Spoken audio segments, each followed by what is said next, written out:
안녕하세요, 박지원입니다. 오늘은 더클라임 신림 오픈 페스티벌 결승 영상을 준비했습니다. 지난번에 더클라임 신림점 오픈 페스티벌 참가 영상을 올렸었는데요. 운 좋게 예선 1등의 성적으로 결승에 진출할 수 있었습니다. 결승은 6명의 선수가 예선 성적의 역순으로 문제를 푸는 방식이었습니다. 총 3개의 문제를 푸는데 한 문제당 1분 30초의 루트 파인딩 시간이 주어졌습니다. 첫 번째 문제는 흰색 홀드 M1 문제였습니다. 루트 파인딩이 끝나면 격리된 공간에서 대기하기 때문에 다른 사람의 등반을 볼 수 없는데요. 대회에서는 시도 횟수를 줄이는 것이 중요하기 때문에 신중하게 루트 파인딩을 해봅니다. 중간에 존 홀드가 왼쪽에 있기 때문에 왼쪽을 가는 방식으로 루트 파인딩을 했습니다. 일반적인 문제와 다르게 대회에는 존이라는 개념이 등장하는데요. 대회의 순위는 완등 수가 많을수록 순위가 높아집니다. 완등 수가 같은 경우 완등 시도 횟수를 가지고 순위를 정하는데요. 이렇게 순위를 매기게 되면 완등 직전에 떨어진 사람과 스타트 직후에 떨어진 사람의 점수가 같아지는 상황이 발생하게 됩니다. 그래서 중간에 존이라는 부분이 있는데요. 완등 수와 완등 시도 횟수가 같은 경우 존의 개수를 더 많이 잡은 사람이 순위가 더 높아집니다. 존의 개수까지 똑같다면 존의 시도 횟수를 이용해 순위를 결정합니다. 첫 번째 문제는 가까이에서 보니 생각보다 홀드가 좋아서 많이 어렵진 않아 보였어요. 1분 30초의 시간이 지나고 이번 문제의 파인딩을 위해 이동했습니다.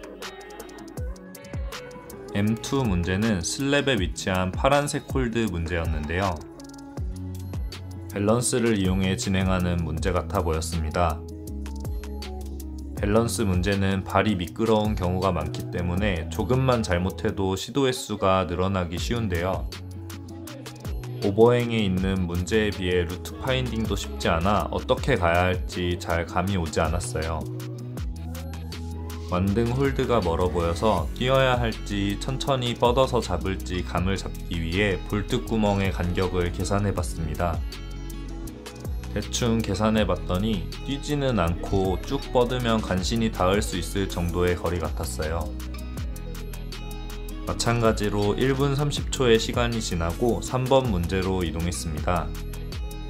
M3 문제는 스타트가 굉장히 높은 곳에 있는 빨간색 홀드 문제였습니다. 매트에서 두 발이 떨어지면 안 되기 때문에 스타트 홀드도 잡아볼 수 없었는데요. 뒷부분의 파인딩도 난해해서 두세 가지 정도의 계획을 세워뒀습니다. 아마도 3번 문제가 가장 어려운 문제가 될 것 같았어요. 대회 문제의 스타트는 사지 스타트를 사용하는데요. M3 문제는 스타트 홀드에 빨간색 테이프가 총 4개 붙어 있습니다.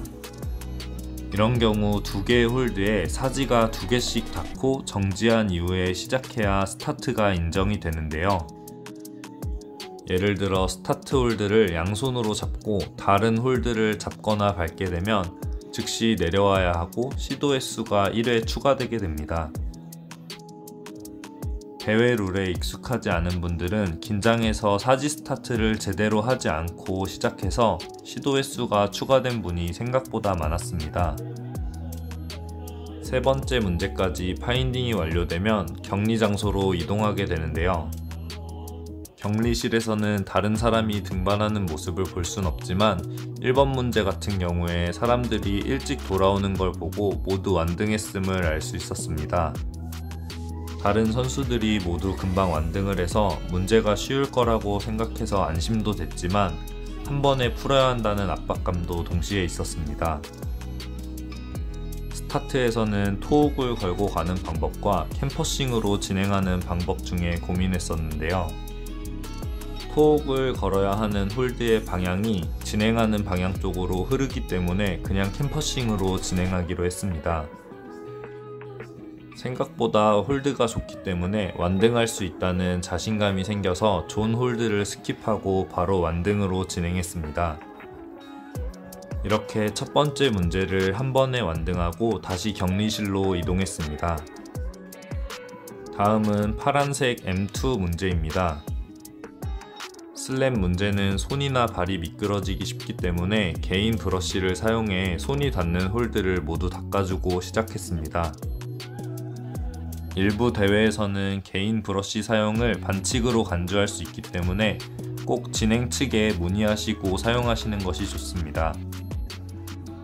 두 번째 문제도 앞에 선수들이 금방 들어온 것을 보고 빨리 완등한 것을 알 수 있었는데요.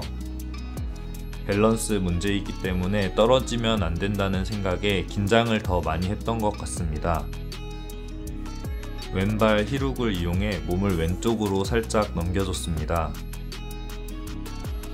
어느 정도 몸이 넘어가면 히룩에서 인사이드 스텝으로 발을 바꾸고 왼손부터 몸을 천천히 왼쪽으로 조금씩 넘겨줍니다. 대회 문제는 신중하게 푸는 것도 중요하지만 시간 안에 문제를 푸는 것이 중요한데요.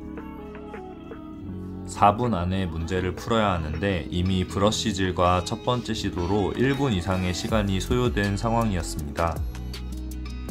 또 대회에서는 떨어지게 되면 충분히 휴식을 취하지 못하고 다시 문제에 붙어야 하는 점이 굉장히 힘들게 작용하는데요. 다행히 M2 문제까지 한 번에 완등할 수 있어서 체력을 아낀 채로 3번 문제를 풀 수 있게 되었습니다. 3번 문제는 마지막 문제이기 때문에 대회가 끝난 선수들이 다시 격리실로 들어오지 않는데요. 그렇기 때문에 앞에 선수들이 완등을 했는지 못했는지 알 수가 없는 상황이었습니다. 다만 선수를 부르는 텀이 길었다는 점에서 문제가 쉽지 않았다는 것을 알 수 있었는데요. 앞에 선수들이 완등을 하지 못했거나 완등을 했더라도 4분에 가까운 시간에 걸려서 완등을 했을 거라고 생각했습니다. 브러쉬질을 하고 호흡을 한번 가다듬고 출발했습니다. 스타트 동작도 어떻게 해야 할지 고민을 많이 했는데 다행히 한 번에 잡을 수 있었어요. 안정적인 사지 스타트를 위해 오른쪽에 히룩을 걸고 진행했습니다. 존 홀드를 어떻게 잡을지 고민을 많이 했는데 오른쪽 홀드를 푸시하는 게 가장 안정적으로 존을 획득할 수 있을 것 같았어요. 존 홀드를 획득했지만 왼쪽으로 진행할 수가 없어 발을 올려보려고 했습니다. 발을 올려도 떨어질 것 같아서 왼쪽 홀드에 니발을 끼워서 진행했습니다. 존 홀드 이후에는 왼손을 잡으면서 오른손이 존 홀드를 언더로 잡는 코디네이션 동작을 생각했었는데요. 오른손 언더가 많이 가깝기 때문에 오른손을 위쪽을 누르면서 진행했습니다.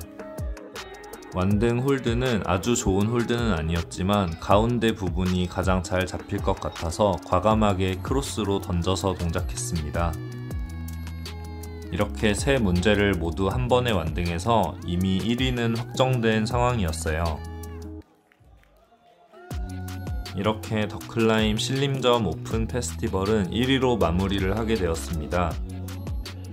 더클라임에서 주최하는 대회는 이번이 두 번째 출전이었는데요. 지난 TCBC 대회에서는 6위를 해서 개인적으로 아쉬움이 많이 남았습니다. 그때 부족하다고 느꼈던 점들 위주로 트레이닝을 한 것이 도움이 많이 되었던 것 같습니다. 오늘 준비한 영상은 여기까지입니다.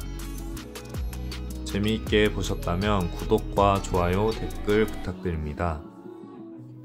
시청해주셔서 감사합니다.